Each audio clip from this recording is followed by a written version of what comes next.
All right, so we've got the Max4 kind of set up, I think, where we want it to be. If I just get myself down in the corner. We've got this set up, so we go back over this way. This is our small blade, small template. So that's going to be about there, I guess. This really doesn't seem like it lines up, but I guess it does. So, and we're going to cut to about there. I got a line on top there. That'll leave us that line for the second cut about there. So let's kind of give that a shot. We'll double check all our settings. So I've got my cutter set up. So it's going to cut right on the line there. Take a look there. And it's going to kind of core in that way.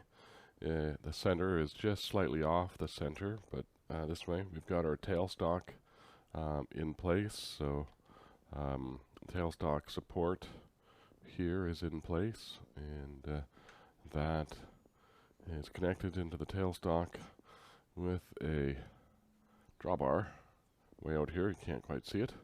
I've got that secured onto my lathe. We'll see if that holds, so that's not going anywhere.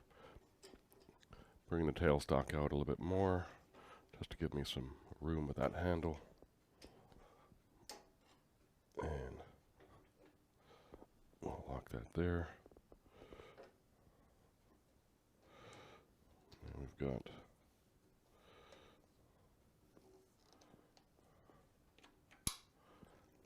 that locked down. Let's lock that in place. So this has got a nice square edge on it. We want to keep that square edge. I do want to kind of hone this cutter flat. It does have a hollow grind, but I can just hone. And I'm honing at about 10-degree angle. So not square, but about 10 degrees back.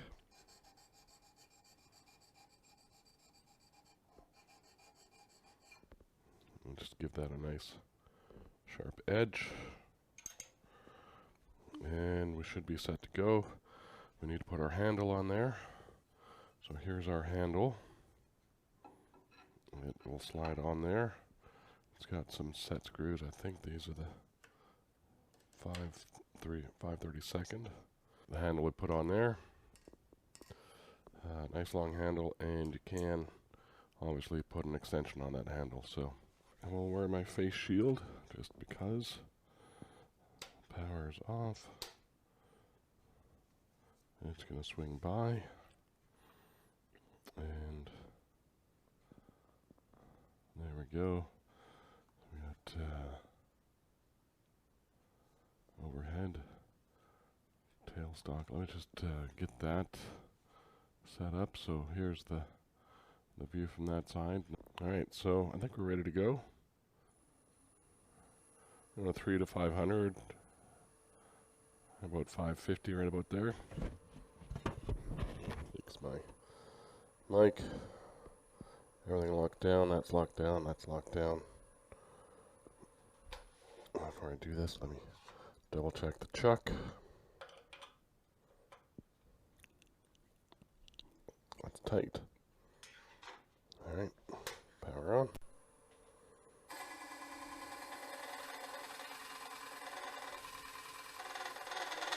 Just some light pressure. Shavings are coming off nicely.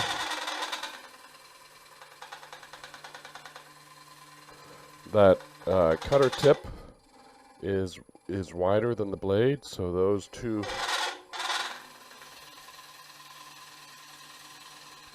points of that cutter tip are what's really allowing this thing to create a curve.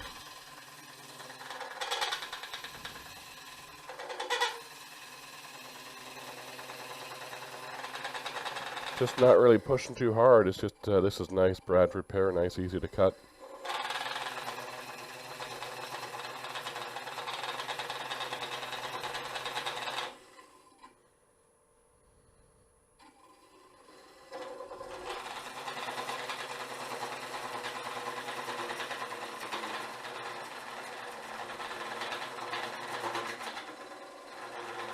A little chattery as we get around the corner, maybe getting down into the end grain.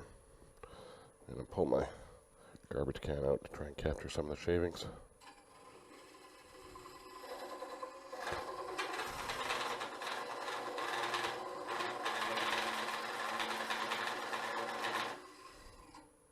Clear the shavings often. Got something caught in there, so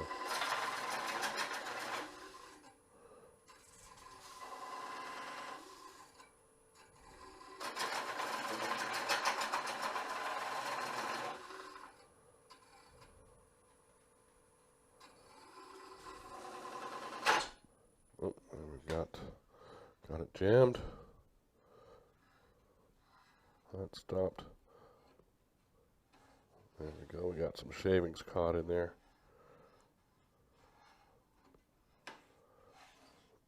Just cleaning those out.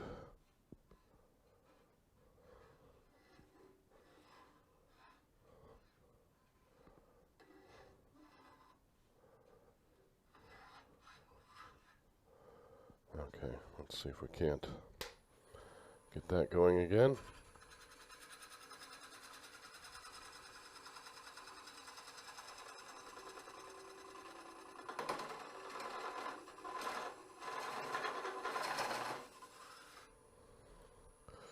Clear those shavings.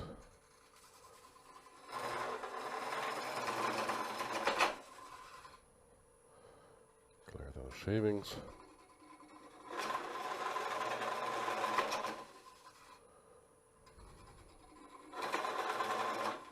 You want to clear often. I think we're getting right near the bottom.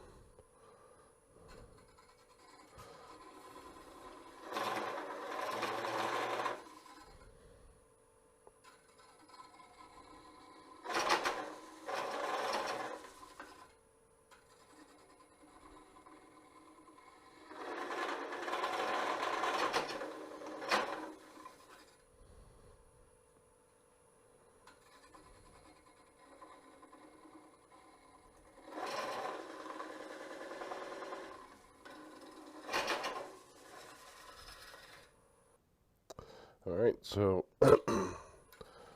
still more to go.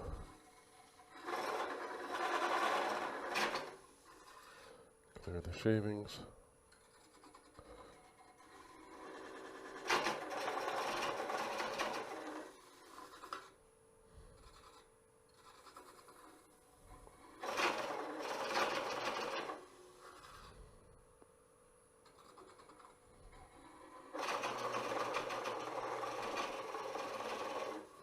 Get a bit of a tone change. It's starting to get a wiggle there, so you can see it's starting to move. I did hear the tone of the wood kind of change. So we are getting close.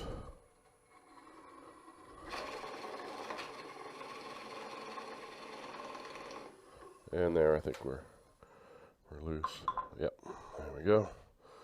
So we got our first core, and I can loosen this, back everything out. Not a very big core, but did really quite well. The cut inside is quite nice. It's actually quite well. We got down to about a 1/4 inch stub, maybe a 5/16 stub. You can see we got a little catch there, I guess, with that where that shaving got hung up. So a little bowl blank there. Let's go ahead and core this other one. One more. I think that will be the bigger one. So I'm going to loosen this tailstock lock so that we can have that kind of give us a little bit of freedom with how we set up this next cut and blade. The medium-sized blade is what I need here.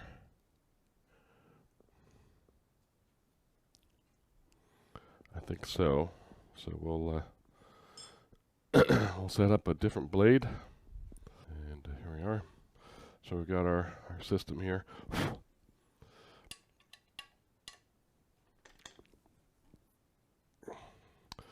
do have to do one thing, so let's let that loose a little bit to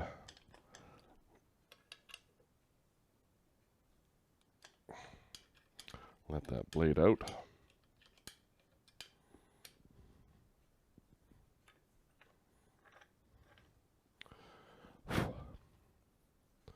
There's that small blade. They're all high strength steel and zinc coated. So these are a special steel that will not deform, or if it does, it springs back to its rightful shape. So the medium blade goes in the medium slot. Makes perfect sense. So let's slide that in there. I might have to back this off a little bit more.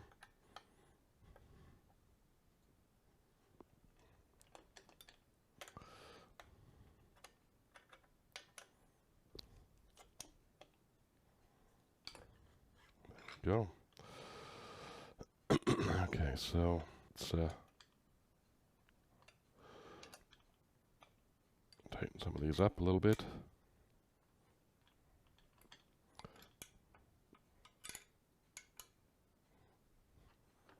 It's kind of nice having these 3 points of degrees of movement, or freedom of movement, to kind of set precisely where you're going to be.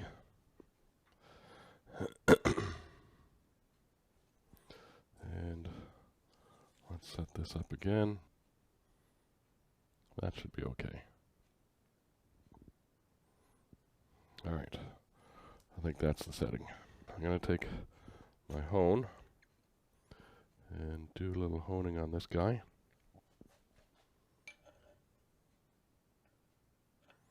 Find that bevel.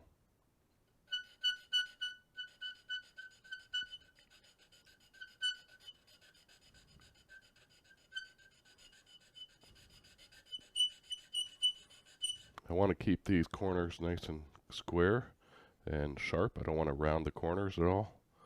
I want to keep those edges nice and sharp. So these two corners of the cutter act like curved saw blades. So they are going to cut wider, and they're going to lead the cutter to cutting the rest, for the rest of the cutter to go. So those sharp corners are necessary.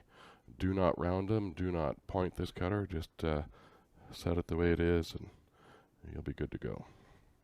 Okay, face shield back on. Locked, locked, locked, locked. This is locked. All right, we are set to go. So power 0 or 0 speed. Bring it up. 600 RPM. Thereabouts. I'm just holding my fingers here to kind of feel.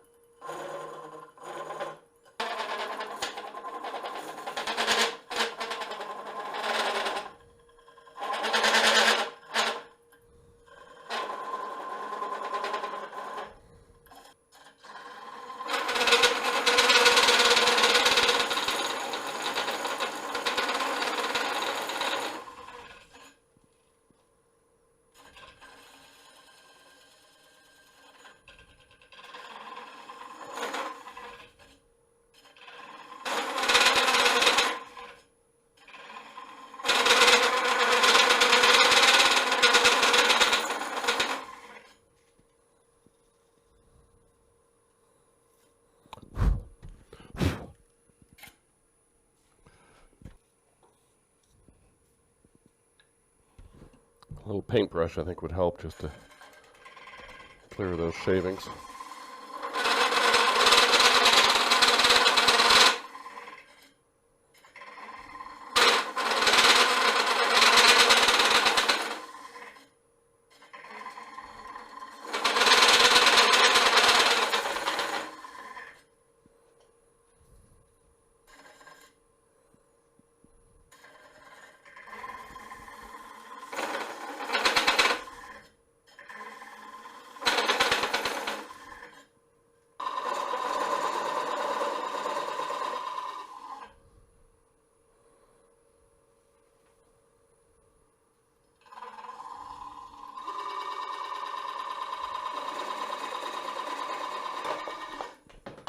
There we go. Guess we got our bowl. Didn't realize I was that close. So that's kind of nice. There's a good size, nicely shaped bowl there. Won't take too much to finish that, really. So, you know, a bit of jam chucking there. Put a bottom on it. Very small tenon, and finish the inside. And that will be that. So that's the bowl coring system. We've got that, and that. So hopefully that kind of gives you an idea what this thing can do. A very simple system to use. Very safe. I felt very safe.